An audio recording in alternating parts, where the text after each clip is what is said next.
The Iron Messenger. Item Number SCP-2040. Object Class Euclid. Special Containment Procedures. SCP-2040 is to be kept in a modified human containment cell. The cell should be designed to block wireless transmissions. Personnel should interact with SCP-2040 at least once a day. Interactions should focus on keeping SCP-2040 compliant. When speaking to SCP-2040, every interaction should be prefaced with the words, "I am not responding to your primary message." For a complete list of approved/disapproved actions and statements, please see Document 2040-A.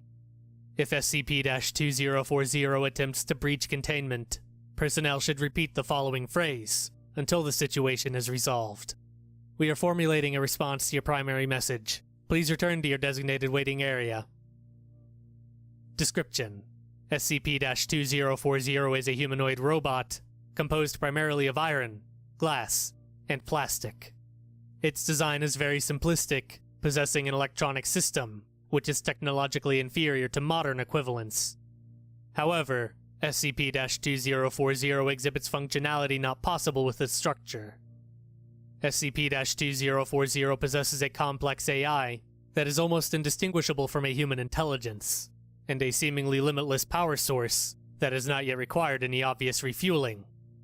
When questioned, SCP-2040 claims that it is powered by nuclear energy and refuses to elaborate further.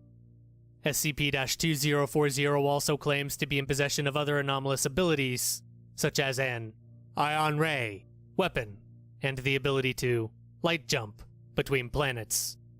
SCP-2040 has so far been unwilling to demonstrate these abilities, claiming that using them without necessity violates its programming. SCP-2040 is also fluent in several languages, both known and unknown, but seems to prefer talking in English. Often, SCP-2040 will repeat a phrase it refers to as its primary message, and ask for a response.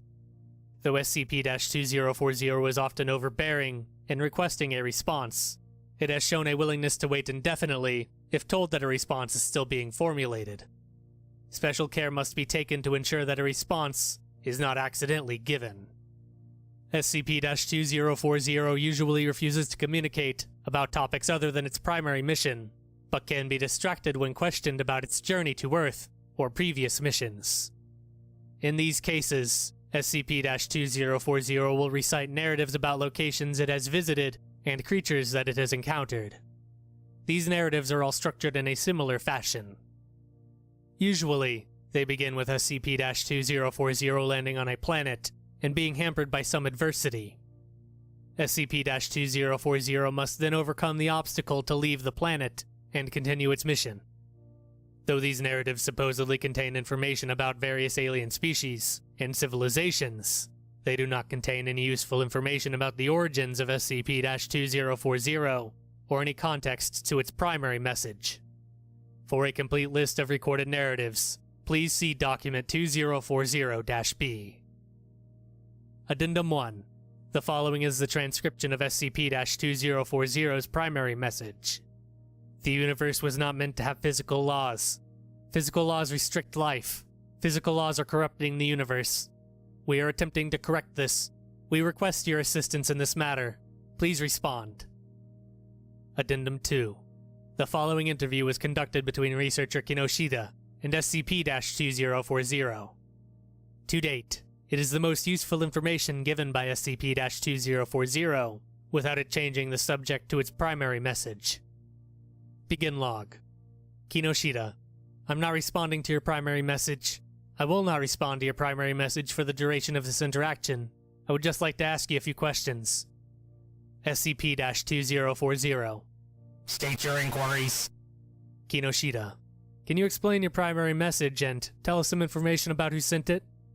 SCP-2040. To prevent a messenger from effecting a response, it is against protocol for a messenger to reveal classified information about a primary message and the primary message's senders. All inquiries must be addressed directly to the sender. Kinoshita, I see. In that case, can you tell us anything about yourself, such as how you were built and how do you function?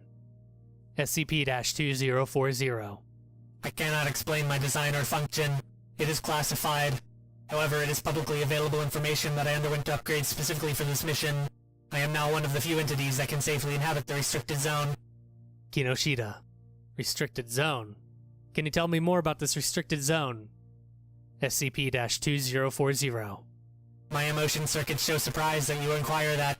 However, my emotion circuits show surprise that you exist at all. With all those strict requirements, it was thought that life could not exist here until very recently. Outside the zone, the requirements for life are much less strict. Outside the zone, life is much more plentiful and varied. Your ignorance about the universe reminds me of the Addisoners, which I encountered after crash landing on their home planet. Narrative removed for brevity. For full text, please refer to Document 2040-B, Narrative 14. Kinoshita. Tell me more about life outside the restricted zone. SCP-2040. To prevent the messenger from effecting a response, it is against protocol for a messenger to reveal classified information about a primary message and the primary message's senders. All inquiries must be addressed directly to the sender. Kinoshita. What? How is that related to your primary message? SCP-2040. To prevent the messenger from effecting a response, it is against protocol for a messenger to reveal classified information about a primary message and the primary message's senders. All inquiries must be addressed directly to the sender. Kinoshita. Fine. I thought we were finally getting somewhere. I suppose this interview is over. SCP-2040. Human, I have a statement to make. Kinoshita. Oh? What is that? SCP-2040.